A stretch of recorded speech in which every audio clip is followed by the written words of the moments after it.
Welcome everybody to Ask the Midwife. I hope you are all well. I've had my usual stressful 10 minutes trying to get on here and I now look very blurred, but I'm not going to come off because if I come off it goes wrong. Hello everybody, I hope you are well. You need to bombard me with some questions because otherwise if I just sit here there's not a lot to say because I say it all on Tuesday. What have I got to tell you? I'm about to send a newsletter out to everybody from Let's Talk Birth and Baby about all of the classes and activities that are going on throughout lockdown. So you might want to, if you want to sign up for that, just send me a message through The Honest Midwife, say, can I go on the newsletter? And I'll put you on there. Hello, Samantha. And yeah, so within the next hour or so, there should be a newsletter out with everything you can sign up from baby massage to baby sing and sign to antenatal classes, first aid, all sorts of stuff. I thought I may as well keep busy in lockdown. What I've been doing today, I made a cake. Decided I'm going to be all homely and not drunken throughout lockdown, which is the norm last time. So yeah, given up the booze and started making the cake. So I don't know whether I'll get thinner. I should stay the same, really. So that's my plan. Right, I'm 35 weeks plus 4 and was told 2 weeks ago that my baby was under the 3rd centile. Yesterday on the scan he was £4.11, so just under the 10th centile, which is good, and he's growing. They found no problem with the placenta or the fluid around him, and even though he's small, everything is working properly. The doctor wants to induce me, but isn't it safer to keep him in longer if he's small? So there's a couple of things that I always think with small babies, and I think what your doctor is telling you from what I can take from that, there's 2 types of small baby. There is a small baby that's just small because maybe it's got small parents, or there is a small baby that's small because maybe the placental function isn't quite as it should be. I think that I don't know, without knowing your full history, I don't think I would want to be induced at this point if all of those things were in place and there was nothing else at place. If your placenta is absolutely fine, the fluid is actually fine, and baby is growing on the right trajectory, then I would be happy to carry on. But it's about whether, yes, the baby is now up on the 10th, but you've got to remember that there'll be an area, there'll be a sort of a margin of error or margin of movement for operator measurement. So not everybody's going to measure exactly the same because the baby might be in a bit different position or things like that. So it's about whether the baby was doing this and then started doing that, or whether the baby has always just been going like that. So it's really difficult for me to say, but I think you really need to be led by your consultant. But I don't think there's anything wrong with having that 2-way conversation and saying, look, are you saying that you don't think it's safe to continue? Because there are times when sometimes babies are better off out than in. So it's about having that 2-way discussion with them, really. Can you have an epidural in water birth? And if not, what pain relief you can have? You can't have an epidural while you're in the water because you would be at risk for drowning, to be honest. You don't have any feeling in the middle, really. And pain relief that you can use gas and air. That's about it, really. I think there are some TENS machines that are usable in water, but I don't know much about them. But you can have gas and air, and that's about it, really. The water in itself is a method of pain relief, so you should find that gives you some relief. I had a C-section 7 weeks ago. My period started last week. I have now been on for 10 days, and it's really heavy. This is my first baby, so I'm not sure whether this is normal.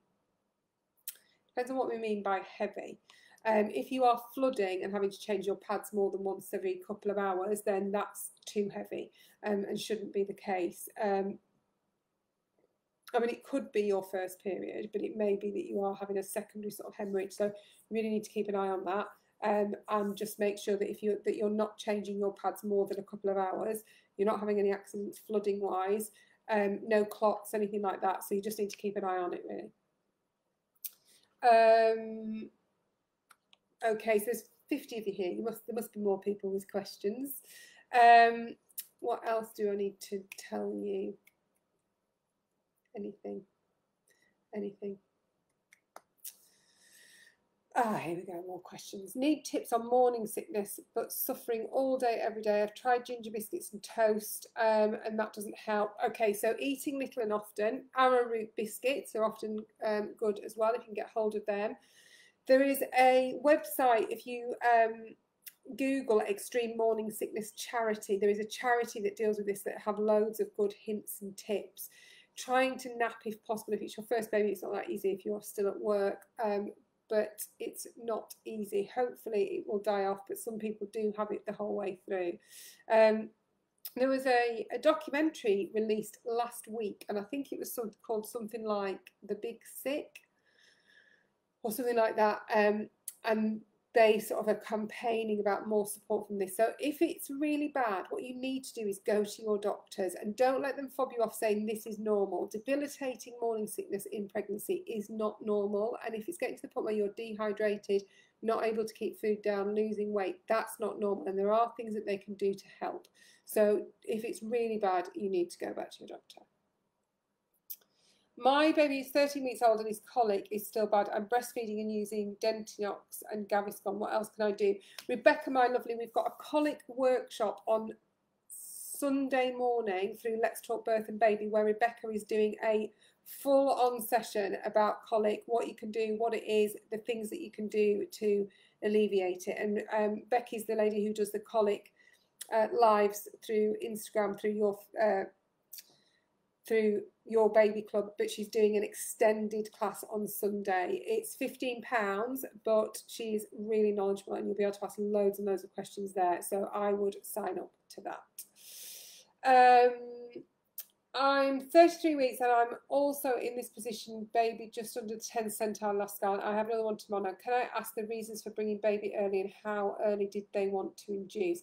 That's a really good question, Becky, because actually going back to the lady who asked, and I don't even know whether she's online, I don't know whether she's sent this question in and maybe he's going to watch later, but I think it is a good question. So going to you, Becky, you know, your baby just under the 10th centile, it's all about what the placenta's doing, because sometimes if your placental function isn't as it should be, then your baby may not be getting as many nutrients as it needs. So it's just about keeping an eye on that, and it's a balance, and that's why you ladies are monitored quite closely. So just keeping an eye on it.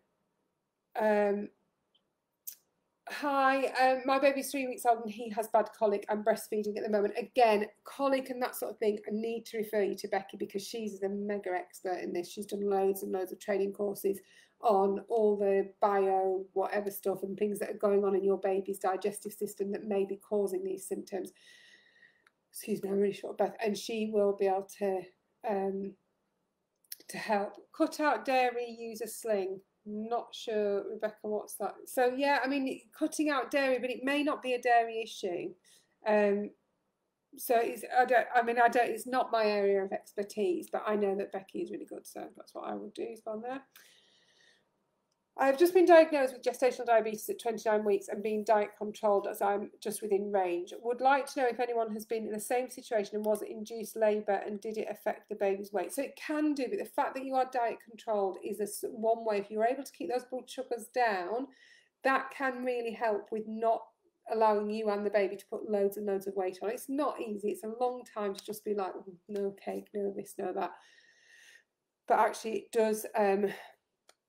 it does pay dividends later down the line. And it's just impossible to know how each individual woman is going to deal with it. Thank you for that. We've just put up about Becky's Colic SOS. The link, though, to book onto that course is, one second, I'll put the actual link for the class up there. She's so lovely as well. She's really good. Here we go. So that is the link to sign up to the class. Oh, it didn't like that. I don't know whether you're able to copy and paste that into the chat because it didn't want me to do it. Oh no, it's still not wanting me to do it. Okay. I've just had my second HG growth scan. I'm 31 plus 4. My baby has dropped from the 71st centile on the chart to the 40th centile. I'm concerned she'll drop more by the next scan in the fortnight. Any advice? There is nothing that you can do to change the baby's growth, really. I mean, obviously you've got to look after yourself and all that sort of stuff, but your baby is on its own trajectory, really. So it's just about allowing to making sure you keep going for those appointments for the monitoring to see whether it's just tailing off and what their plan is. And it all comes down to the placental function. If the placenta is functioning well, the amniotic fluid is fine, and they're happy that this baby is okay, then they'll just keep monitoring you. Whenever I feed him after that, oh, hang on a second, let me just. So she's breastfeeding at the moment. Whenever I feed him after that, he's not feel comfortable. I always put him on the chest, but when I put him down, I feel like he's in bad pain in his stomach. So the other thing that may help Maria is some form of baby massage.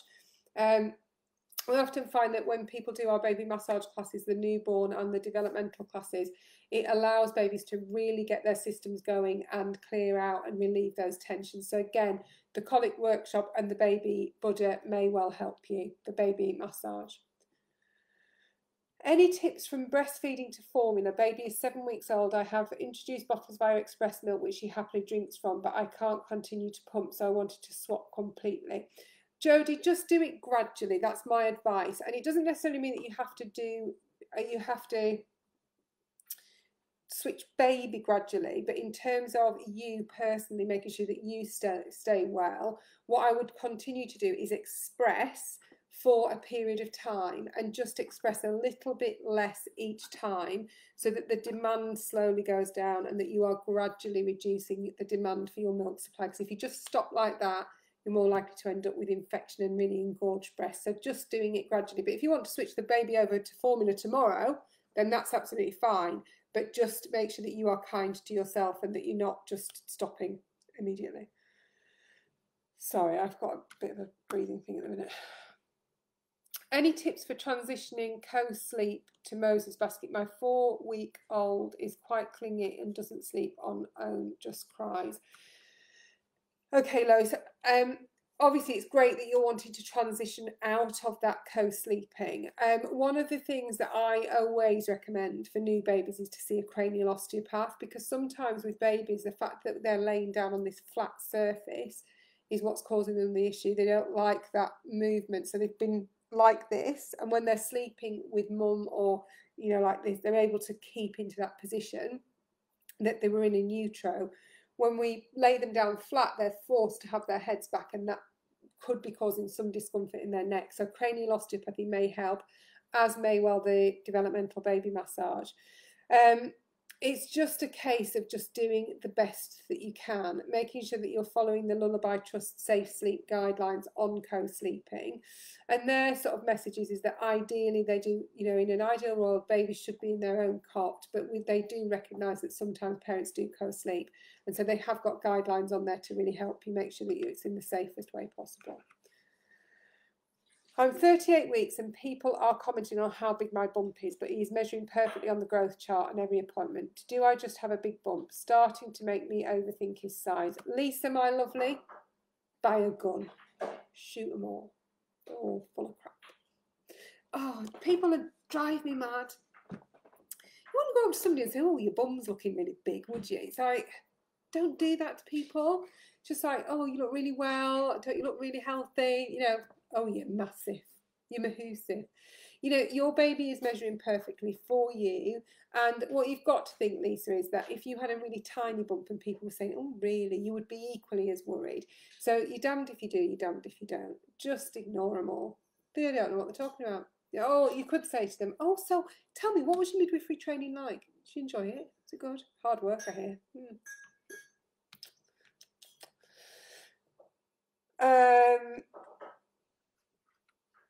Okay, so they're just saying they're struggling to put the link for the colic workshop on, but it is on the Let's Talk Birth and Baby website. You'll be able to find it under parent and baby classes. There's a link for the colic workshop there and the sleep workshops. Hi, I've had my first appointment in 13 weeks. Someone has the same. I have my first appointment in 13 weeks. Someone has the same. This is my third pregnancy, and for the first time I don't see a midwife in 13 weeks. You should see a midwife before 13 weeks because you should have got your scan date. If you've got your scan date and you've gone for your scan date, then it's not as big an issue, but you need your bloods taken and all that sort of thing. So yeah, 13 weeks is too late, especially if you've not had that scan date. Of course, you can ask another question, Maria. That's not a problem. This is my first pregnancy and I'm so frightened of being on my own during my first part of my labour. Midwife said I might need to be induced, so we'll be able to come home until I am 6. So it's unlikely. Established labour is actually 4 centimetres, Amy. What I would advise you do is that you go on to the Let's Talk Birth and Baby. I'm pushing these classes today, aren't I? I'm not meaning to.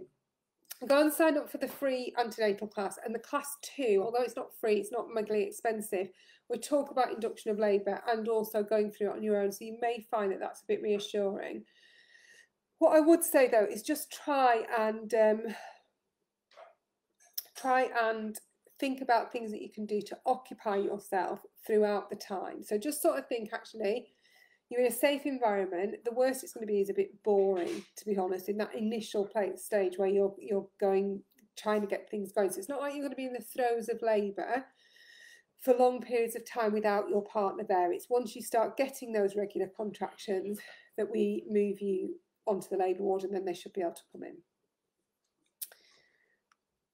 Hello, I asked you 2 weeks ago about pains I was having. Guess what? My baby girl is 13 days old. Louisa, what did I advise you though? What did I say about these pains? Did I just say I'll ignore them and then nothing? Or are you coming back to say that what I told you was right? Excuse me. Tell me. Baby girls, love them. I just had my 20-week scan at 20 weeks plus 6. He's growing as he should, but placenta is at the front and he's breech. Will he move back around soon? And when would I start to feel him properly, please?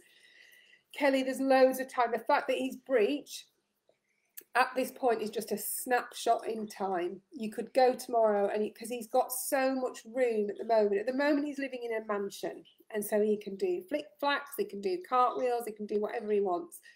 In a few weeks' time, once they've gone into position, then it can be a bit trickier. But yeah, I wouldn't worry, and hopefully you'll start feeling things in 2 or 3 weeks. I did say it could be labour. See, I'm a clever chick, aren't I? Well done, congratulations. I'm very impressed that you're back here. I hope I'm going to see you in our free virtual coffee morning, which is on Tuesdays. Can I scroll up? This poor lady, she's said it twice. Where am I looking?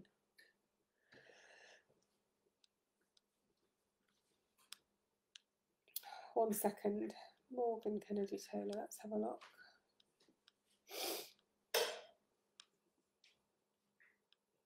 I'm just looking for your question.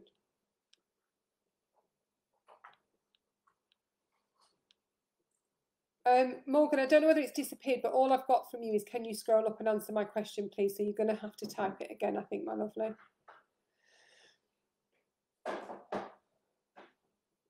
I found out last week I'm pregnant. I'm very worried about miscarrying. This is my first pregnancy. I'm 6 weeks today. I've booked an early scan for next week, so I'll be 7 weeks, and I'm hoping that this will reassure me. Any advice and tips or statistics I could be aware of? So anybody who comes and sees me frequently will know I don't give statistics because they don't help you in any shape or form, because you still don't know which statistic you're going to fall into. I think the 7-week scan thing, I think the problem is that at 7 weeks, you might go and you might feel reassured on that particular day, but 5 days later, you're probably still going to feel unreassured because we just don't know at those early stages. So it depends on whether you're going to keep going for those scans. And it's also worth thinking about, Leanne, especially from a financial point of view, unless you're a multimillionaire, that having the scan won't make a difference to the outcome. So in some ways, you've just got to have faith. You know, yes, people do miscarry, and they miscarry, you know, more often than we would ever know. But judging by the population, we all have lots of babies all the time. So you've got to, in my mind, just try and stop thinking about it. Be pleased that you're pregnant and deal with anything as it comes along, because otherwise you're just going to worry your way all the way through this pregnancy, and then you'll be a worrywart by the end of it. So just try and take some deep breaths. But I'm sure that you will be reassured when you go next week. Hi, I'm new. Hello, Louise. Welcome. Got a new one, and I think our lovely ladies, Leanne's new too. I'm 9 weeks on pregnant. I'm having twins. My name is Louise too. So Louise with twins. Hello, welcome. I'm sure we will get to know each other. Congratulations on twice. Kaylee, just type your question again, my lovely. I'll go back up and see what I can see. So Kaylee and the new ladies, just so that you know, I do these every week on a Tuesday and a Thursday, one on Instagram, one here.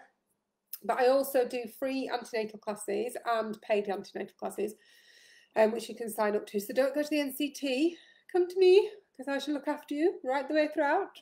And it's a lot cheaper than the NCT, and it's better. So sign up to that. Yes, Kaylee, I can't see your question. I don't know if they drop off after a certain time. Just retype it, my lovely. And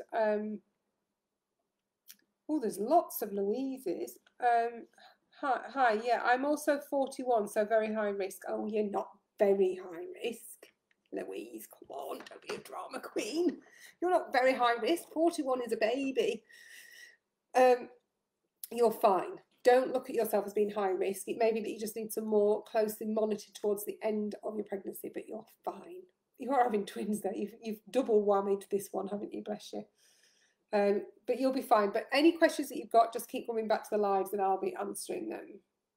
Lauren is struggling with migraines. Any tips, please? I think as well, if they are debilitating, my lovely, go to the doctor, because we would much rather that you actually got some treatment for it than suffered really badly with a headache, became dehydrated and all that sort of thing. So I would go and see your GP if they're really bad. And again, just trying to keep really hydrated. Paracetamol, don't avoid taking paracetamol. Oh, how am I missing all of these questions? So Rebecca, I don't have a question from you. I'm scrolling all the way back. You can read, Rebecca, cut out dairy, use a sling. So, Rebecca, my baby's 13 weeks old. Where's Rebecca gone? Oh, I'm getting... No, I haven't got the question. So just retype them, that's absolutely fine. Oh, bless you, Lauren. Not nice. I'm breastfeeding at the moment, my 3-week-old baby. How do I know when my baby is full? So they should stop feeding when they're full, when they're breastfed. So as long as they've had a good feed and you can feel that there is the volume that was in your breast has gone, then if they've fallen asleep, just put them down. They'll wake back up if they want to. Jodie Leggett, highly recommend the antenatal classes, Louise. Be honest, midwife, definitely worth every penny. Thank you, my lovely.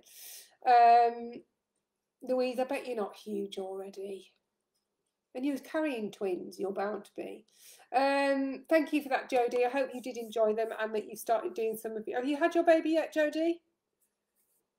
Baby here? So those of you that have not had your questions answered, I've gone back through and I have answered every one that I can see. So please do feel free to retype. I'm more than happy for you to do that. Just looking.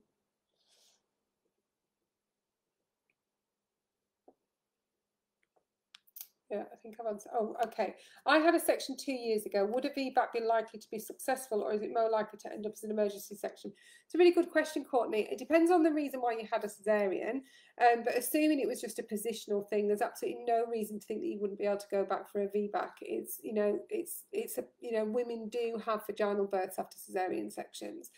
Some people, it's like they had a section first time around because the baby was breech, so it was nothing to do with their ability to actually dilate and deliver their baby. So I would certainly go for a VBAC unless there's any sort of reason why you shouldn't. You are welcome, Maria. Okay, so, here we go. Baby 3 weeks old, taking up to 5 ounces of formula every 3 to 4 hours, started to vomit about a teaspoon after each burp, had previously reduced feed back down, but baby hungry, no weight loss, but this is normal. Is this normal, or could it be reflux? Any tips on how to help this? So a teaspoon after each burp, I would say, is absolutely normal, Alex. I mean, if they were throwing the whole lot back up, then I would say maybe it's reflux or something. But 1 teaspoon after a burp, I would say is perfectly normal. They basically, when babies are born, their digestive system is immature and their esophageal sphincter is really immature, and so it doesn't close quite as firmly as it often should. So sometimes that's why they have this regurgitation, but tiny bits like that is normal. It's called positing, actually.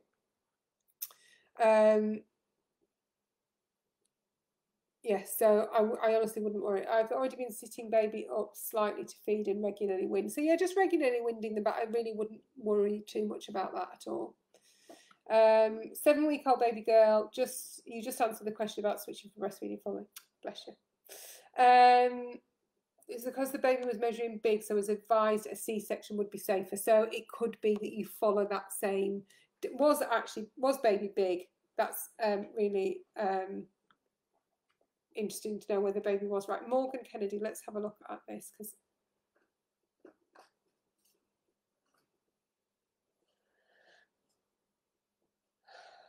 can you scroll up and answer? That's what I've got from Morgan. Let's have a look. Laura, if you're on here and can see Morgan's question, can you retype it? Because I am not seeing Morgan's question at all.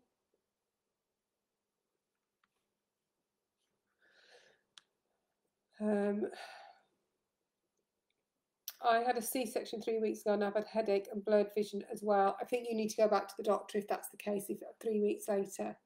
Kaylee's typed hers twice too. Lauren, are you there? Can you see anything? So baby was 9 pounds out. That's quite a big baby, and I'm assuming that given that you're quite tiny, if they were advising that they wanted you to deliver by cesarean, there is a possibility you maybe just grow big babies. So it could be that they say, let's do the same again. Oh, this is frustrating not to be able to reply to Kaylee.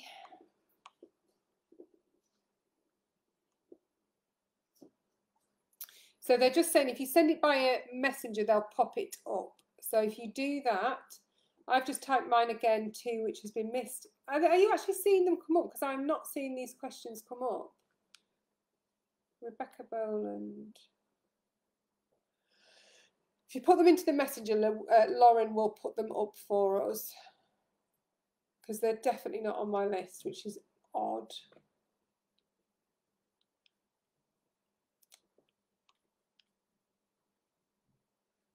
You've kept me busy today. And I nearly didn't get here because I couldn't find the link. Right, what we've got here. Demi Smith. Kirsty. I don't know what that means. Kirsty, why have you just typed Demi Smith? My cousin is pregnant with number 4 but has been bleeding at 6 weeks. Her GP said they won't see or do anything until she's had a midwife 12-week appointment. She rang early pregnancy unit and they said the same. I was in the same situation in July and was referred for a scan straight away. At 6 weeks, they may not do though. I think I would probably push back a little bit though and go back and say you want a scan. But it's not necessarily unroutine for them to not do that. Laura, are we getting any of these messages through? Not seeing them.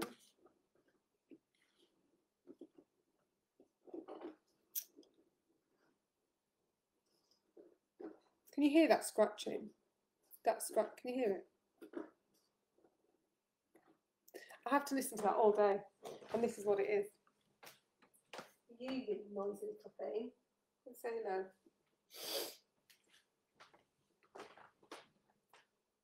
This is Tallulah. What are you doing, chicken? Say hello. All day long she scrats around. She's cute, isn't she? Very cute, chick. All day. Bless her. And then she just gets to the side of the pen and I pick her up and plonk her back. She must be like, I'm trying to get to the other side of this box. I'm just trying to see if we've got any. I've been breastfeeding for 2 years but haven't yet come on my period. Is this normal? If you're breastfeeding, yes. Yeah. She is cute, Kirsty, isn't she? Right, okay. I'm around 7 weeks pregnant. I've been bleeding for 5 days now. I didn't have this with my daughter. No strong pains, just mild cramping, and the blood is mostly red. Varies from light bleeding to spotting with no clots. Any advice? Sorry, Derek, there isn't really any advice I can give you other than keep an eye on the bleeding. Bleeding for 5 days, I would say it's not impossible that things are okay, but it's something that you need to prepare yourself that maybe this pregnancy is not going to continue. I would phone the early pregnancy unit though, just to see what they want you to do, because again, they may say to you to come in and have a scan and see what they want you to do, my lovely. But do let us know how you get on. Okay, and for those of you that have had your questions put up and I've not seen them, I'm so sorry, they've just not been on the thing here. I don't know why. You can always try and send me a private message on Instagram at The Honest Midwife. I will try and answer them, but it's not always possible because I get hundreds a day, but I will try. I've got your names of the people who have struggled. So I'll try and pick them up. If not, I'm here on Tuesday on Instagram and I will pick them up then. That's it from me. I hope you have enjoyed it and found it useful. As always, as I said, if you want to go on that newsletter, ping me a message on Instagram at The Honest Midwife and I will add you to the newsletter too. Have a lovely weekend and behave in lockdown. Don't be doing anything other than eating cake, and I will see you next week.